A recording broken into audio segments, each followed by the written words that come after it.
Mataifa mbalimbali yameilani Marekani kwa kufanya shambulizi lake dhidi ya Iran.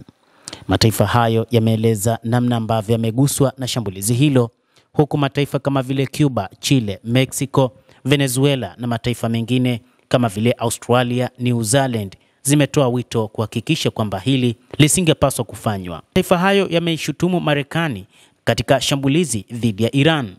Hata hivyo, imeelezwa kwamba baadhi ya athari za kwanza za kimataifa kwa mashambulizi ya Marekani zimetoka Amerika Kusini na wamekuwa wakikosoa sana. Rais wa Cuba Miguel Diaz-Canel alilaani vikali shambulizi hilo la Marekani, akisema kuwa ni ongezeko la hatari na ukiukwaji mkubwa wa katiba ya Umoja wa Mataifa. Aliongeza kuwa inaingiza ubinadamu katika mgogoro na matokeo yasiyoweza kurekebishwa. Rais wa Chile Gabriel Boric pia alitaja hatua hiyo ya Marekani kuwa kinyume cha sheria. Chile inalaani shambulizi hili la Marekani, aliandika kwenye ukurasa wake wa X. Chile imeeleza zaidi kwamba kuwa na mamlaka hakuruhusu kuitumia kinyume na sheria ambazo sisi kama wanadamu tumejipa wenyewe, hata kama wewe ni Marekani. Mexico kwa upande wake imesema ilitoa wito wa mazungumzo kwa kuzingatia kanuni zetu za kikatiba za sera ya mambo ya nje na imani ya nchi yetu ya kutaka amani. Tunasisitiza wito wetu wa kupunguza mivutano katika eneo hilo, kurejesha hali ya kuishi pamoja kwa amani kati ya nchi zote mbili, na jambo hili liwe kipaumbele zaidi, Wizara ya mambo ya nje ya Mexico iliandika kupitia ukurasa wake wa X.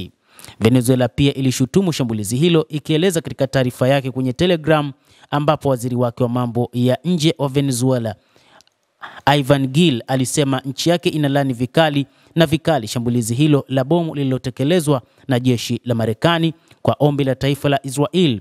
Pia alitoa wito wa kukomeshwa mara moja kwa uhasama kati ya Iran na Israel. Hata hivyo, Australia pamoja na New Zealand wametoa wito wa diplomasia.